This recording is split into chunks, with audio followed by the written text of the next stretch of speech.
Whether you love it or hate it, embrace it or avoid it like the plague, social networking is the hottest use of technology in our society today.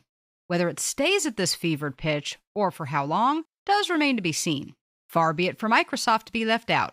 But despite the recent surge in popularity of SharePoint as an enterprise information and document management platform, its use as a social computing platform has been left somewhat in the dust, if I dare say. That is, until SharePoint 2013. SharePoint is all about collaboration, and therefore it also needs to be about social computing. My sites were an initial foray into that area. Likes and ratings followed, along with a few other features, but SharePoint 2013 sees a maturation in all of these features that have been around for maybe one or two versions, but also the introduction and integration of others. Knowing how to use these features, and for some of us, almost more importantly, why we should be using these features, is the key to embracing this newer part of our computing experience.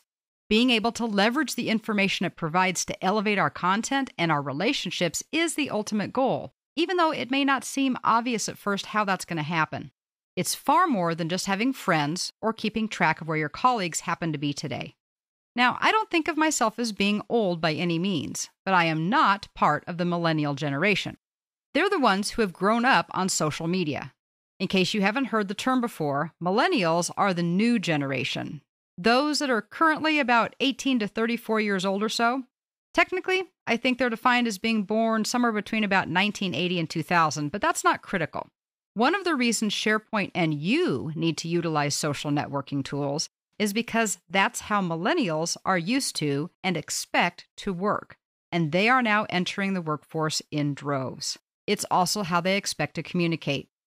Now, if you're a little slow on the uptake of it all, and that's okay if you are, and maybe you haven't gotten your Facebook or your Twitter account set up yet, SharePoint just might provide an easy way for you to get into the swing of things.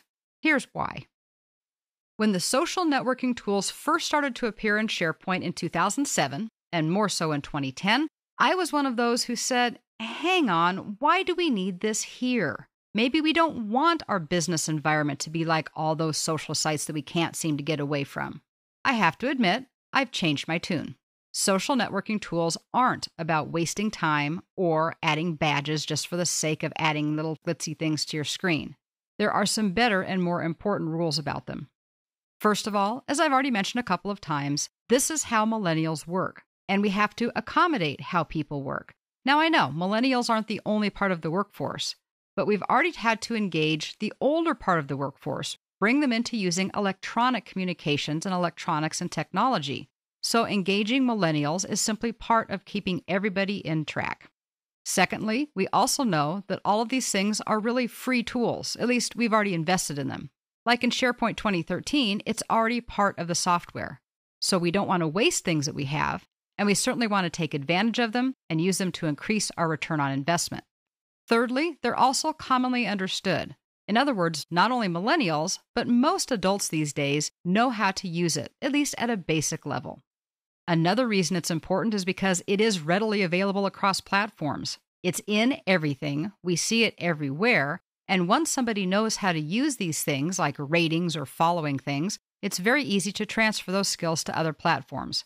Like if you already know how to use Facebook and how to like somebody or follow somebody, then you're going to be very comfortable following somebody in SharePoint as well. The concept is exactly the same. Probably most importantly, though, than just the convenience and the comfort of our users, is the value it brings to the workplace. These social networking or social computing tools can provide valuable business insights. Take tagging as an example. I can organize content in my own way in SharePoint by simply adding tags to it. This allows me to organize information the way it makes sense to me.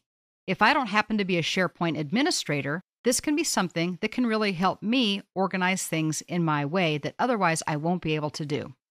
By my simply applying my own tags, I'm also helping contribute to the overall folksonomy of SharePoint in my organization. Folksonomy is just a fancy term to say kind of the casual categorizing and classifying of content that happens as people like you and me use it. It helps people organize content well and to be able to find it.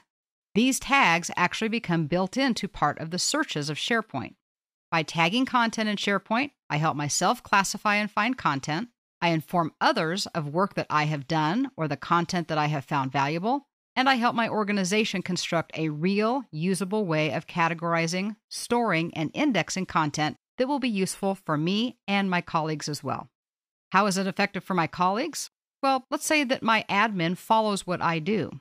When I comment on a document, he will receive notification that lets him know what I'm reading. That way, he can follow in my footsteps or read it because he needs to keep up on what things I'm reading, or maybe because he respects me as a subject matter expert, and if I find it valuable, he might find it valuable as well. All of these things can and do occur by my simply tagging or rating a document. Now, multiply that by 10 or 100 or 1,000 employees and all of the relationships that those employees have. We won't get into the math of networks and how many people that actually would be, or what they call how many edges, but that really is important, and you can now see how powerful these tools can be, both to individuals, to relationships within the organization, and to the organizations as a whole. Trust me, if they were just about finding out what Mark had for lunch or thought about last night's reality TV episode, I'd be the first to recommend that you do not use them. But they aren't. They have significant business value. Oh, and by the way, it is also nice to be able to pull up the picture of someone you just had a call with and see a picture of them. Maybe learn a little bit about what their interests are, or maybe what their history is with the company or what school they attended. In this disjointed, dispersed workplace, we sometimes never get a chance to meet our colleagues. Social networking features like chat and profiles gives us an opportunity, if even a small one, to get to know our coworkers. I've alluded to social networking features in SharePoint, but what exactly are they? In part 2 of this topic, we'll take a look at the list and discuss some specifics about them.